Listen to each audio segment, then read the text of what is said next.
Vale, ahora vamos a ver los usos del infinitivo en latín. A ver, en esto espero no leeros demasiado, porque hay para todos los gustos las explicaciones. Pero vamos a ver. En principio, el infinitivo es un sustantivo, lo dijimos antes, sustantivo verbal, neutro y singular, que aparece en los casos rectos y no se declina, es una de las pocas cosas indeclinables. ¿Cuáles son los casos rectos? Nominativo. Se llaman casos rectos porque son los imprescindibles. Y acusativo. Es decir, en principio, un infinitivo podrá hacer de sujeto y de complemento directo. Teóricamente también de atributo, pero el infinitivo no califica, luego es improbable que aparezca como atributo. Es muy habitual que sea sujeto en oraciones cuyo verbo es de lo que llamamos impersonales en latín.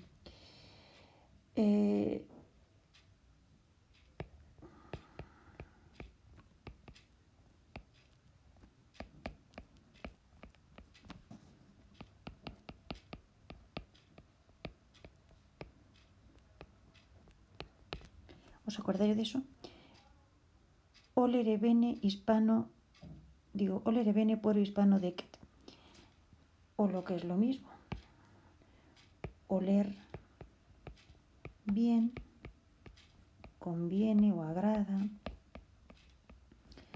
a un niño hispano. También es muy habitual que aparezca como complemento directo, sobre todo con verbos del tipo possum. Hoc non facere possum. No puedo hacer esto. Es el mismo uso que estamos viendo ya antes con noli y el infinitivo, noli tangere. Traducción: no toques. Es la forma de dar órdenes en negativo. Vale, hasta ahí sin problemas. Se traducen por los infinitivos en español con las traducciones que vimos según el tiempo y la voz y ya está. Pero ahora imaginemos una oración mucho más complicada, no sé, por ejemplo.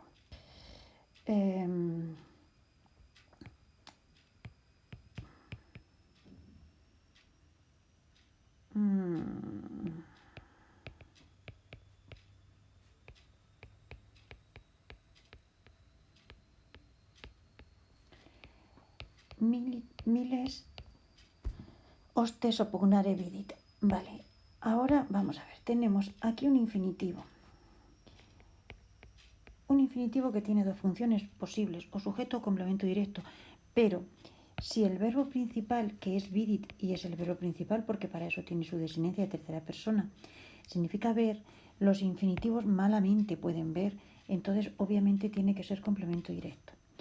Pero nosotros tenemos aquí en la oración, un nominativo singular que sería el sujeto sin ningún problema y hostes, otro acusativo plural. No podría ser un nominativo plural porque el verbo no lo admite. Luego hay otro complemento directo. ¿Qué pasa aquí? No pasa nada. Es que en latín esto es posible. Un verbo más un complemento directo más otro complemento directo. Uno que indique una persona y otro que indique una cosa. En castellano no lo tenemos, pero en latín sí. Y la traducción no nos trae ninguna complicación. El soldado, sujeto, ve, está en presente. Ve. ¿Qué pasa? ¿No puedo traducir dos complementos directos en español? No, entonces transformo hostes por a los enemigos y el otro complemento directo, atacar. Evidentemente, en castellano, que no es posible mantener la estructura de doble complemento directo, esto lo hemos convertido en indirecto, pero nunca jamás cambiamos aquí, porque a su desinencia es de acusativo, no podemos analizar otra cosa. Esta es fácil, el soldado ve a los enemigos atacar, pero ¿qué pasa si cambiamos solo el verbo? Miles, hostes, opugnare, y en vez de vidit, dicit.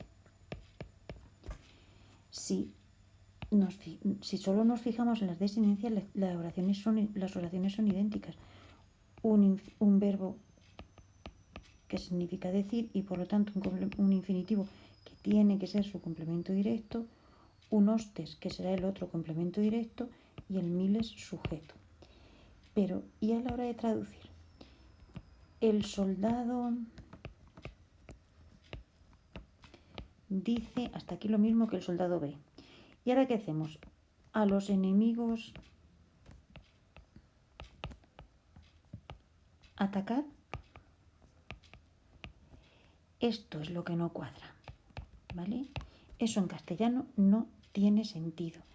Igual que no podíamos mantener el complemento directo en hostes, ahora no podemos convertirlo en indirecto porque en castellano pierde el sentido de la oración.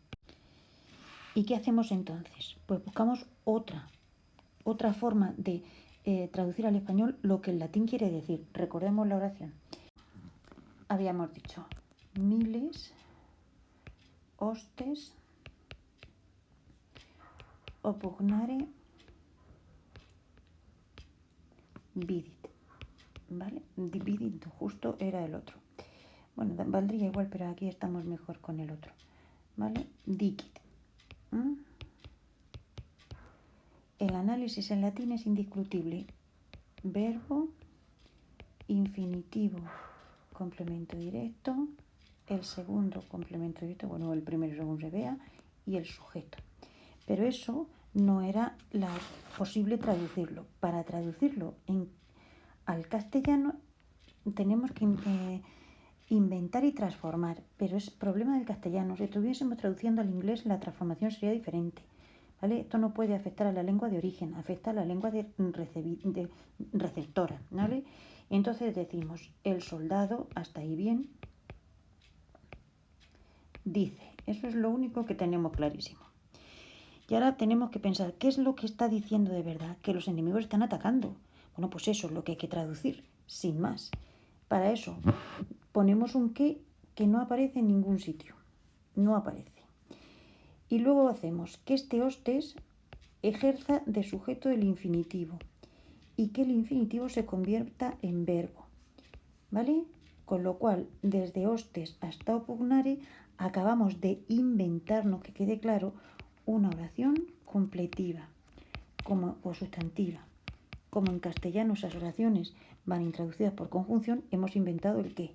Y ahora traducimos que los enemigos atacan. ¿Vale? Entonces, por recapitular, tenemos un verbo principal más un complemento directo de persona más un infinitivo en función de complemento directo. Y nosotros lo transformamos en el verbo principal y sus complementos. Un que no aparece en ningún sitio y luego un sujeto más su verbo. Pero esto es una transformación nuestra. A esto es a lo que le llaman oración de infinitivo no concertado. Se dice no concertado porque el sujeto del verbo principal, en este caso, es miles, o sea, es uno. Y el sujeto lógico, el sujeto que hace la acción, no gramatical, del infinitivo es otro, que son hostes. O sea, el soldado es el que dice y los enemigos los que atacan. Por eso, al no compartir sujeto, se habla del infinitivo no concertado. en resumidas cuentas, hablaremos de infinitivo concertado, aunque normalmente este concertado no lo ponemos. Simplemente ponemos si es sujeto o complemento directo. ¿Cuándo decimos eso? Pues para básicamente aclararnos cuando lo traducimos por nuestro infinitivo. ¿Vale? Y luego tendremos los otros, los infinitivos no concertados. He escrito una cosa rara, pero vosotros lo entendéis. Cuando tenemos que inventarnos un qué, un acusativo hace de sujeto de un infinitivo que hace de verbo. Lo más fácil es que esta estructura se dé haciendo toda ella de complemento directo del verbo principal. Como era eso, el soldado dice, los estilos indirectos son muy habituales, pero podría ser el sujeto. Y entonces la aparición de este acusativo tiene mala explicación. Simplemente es porque se asocia ya acusativo infinitivo como una estructura cerrada y se repite en bloque. A ver si se me ocurre un ejemplo. Claro que se me ocurre un ejemplo, solo hay que poner la oración en infinitivo, o sea, en pasiva. Dicitur milites, vale, he puesto milites en vez de hostes, pero da igual, opugnare. Vale, vamos a añadir algo, opugnare nostros, ¿vale? El análisis es lo mismo, dicitur, verbo. Tercera persona del singular de un verbo pasivo, lo único que aquí puede hacer función de su sujeto es esto, infinitivo sujeto, porque milites estaría en plural y nostros en acusativo. Nostros es acusativo de opugnare, atacar a los nuestros. Y milites, pues ahí está el problema. Milites ahora mismo es un acusativo plural, no tiene cabida. Entonces, y solo entonces ponemos acusativo, que quede claro que es acusativo y no estamos confundiéndolo con un nominativo, sujeto del infinitivo. Esa es nuestra traducción. Simplemente que la estructura se ha considerado un todo y ya se repite acusativo infinitivo, aunque sintácticamente no tenga sentido. Y esto es el verbo.